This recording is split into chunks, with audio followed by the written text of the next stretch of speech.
नमस्कार। आज हम ब्रह्म पुराण के कुछ खास अंशों पर बात करने वाले हैं। हाँ नमस्कार। ये ऐसे स्रोत हैं जो हमें बताते हैं कि सृष्टि कैसे बनी, पुराने जमाने के राजा कैसे थे और कुछ जगहों को इतना पवित्र क्यों माना जाता है। बिल्कुल। तो देखते हैं कि इन पुरानी कहानियों में आज हमारे लिए क्या है। चलिए शुरुआत करते हैं नैमिषारण्य से।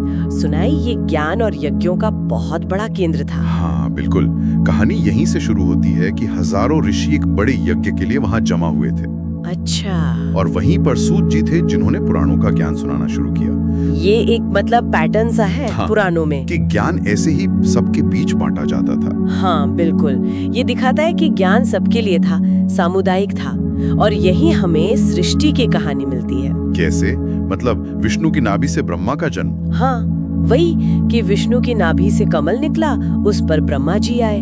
फिर उन्होंने अपने मन से कुछ पुत्र बनाए, मरीचि, अत्रि, अंगिरा, जिन्हें प्रजापति कहा गया। हाँ प्रजापति, जो सृष्टि को आगे बढ़ाएंगे। और फिर आए स्वयंभू मनु, जिनसे हम सबका मतलब मानव वंश चला। तो ये एक तरह से शुरुआत है हमारी कहानी की। बिल्कुल, ब्रह्मांड की भी और इंसानों की भी। और इसी परंपरा में एक बड़ा रोचक किस्सा है राजा पृथु का।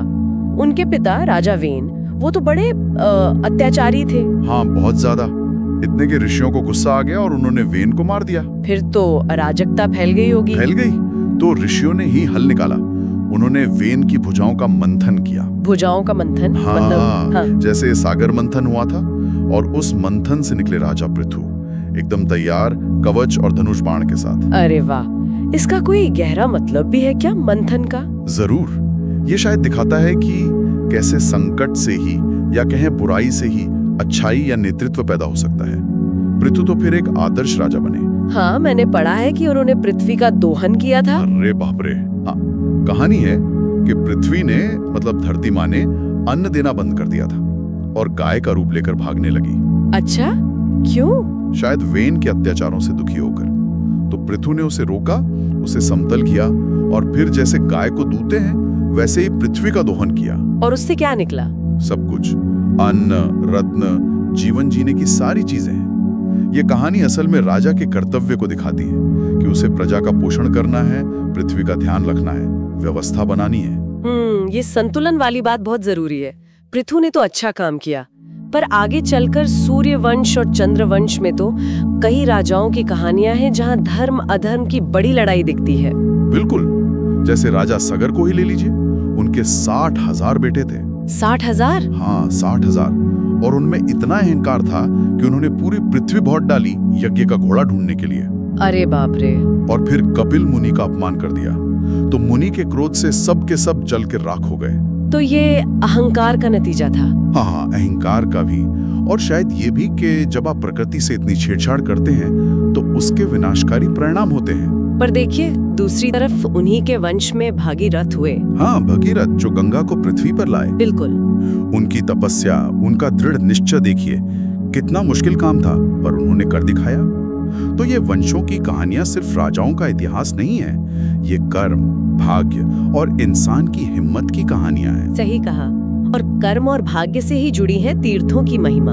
ब्रह्म पुराण में पुरुषोत्तम क्षेत्र का बड़ा महत्व बताया गया है। हाँ, पुरुषोत्तम क्षेत्र यानी आज का पुरी, उड़ीसा, जगन्नाथपुरी। वही। राजा इंद्रद्युम्न की कहानी भी तो यहीं से जुड़ी है ना, जिन्होंने भगवान के कहने पर मंदिर बनवाया। हाँ बिल्कुल।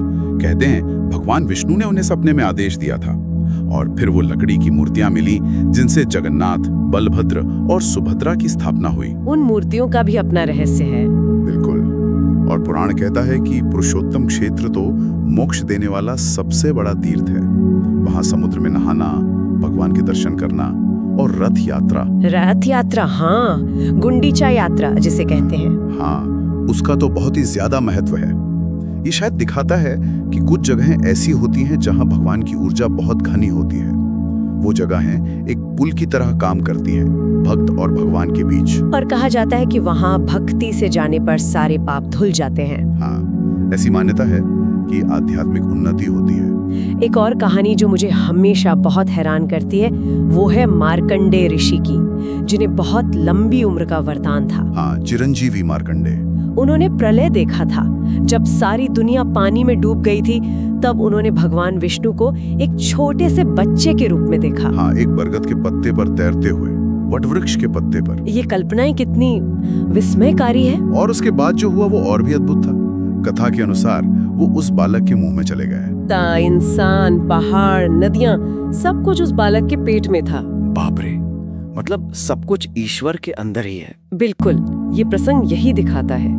सृष्टि, प्रलय, सब उसी एक परमात्मा के अंदर है। वो ही शुरुआत है, वो ही अंत है। जिसे हम बाहर का ब्रह्मांड समझते हैं, वो असल में उसी एक चेतना का हिस्सा है। तो ब्रह्म पुराण के इन कुछ हिस्सों को देखकर हमें सृष्टि की विशालता, राजाओं के धर्म और कर्म और तीर्थों के गहरे मतलब का अंदाजा लगता है। हाँ बिल्कुल, ये सिर्फ पुरानी कहानियां नहीं हैं। ये हमें जीवन, धर्म और इस ब्रह्मांड में हमारी जगह के बारे में सोचने पर मजबूर करती हैं। सही बात है।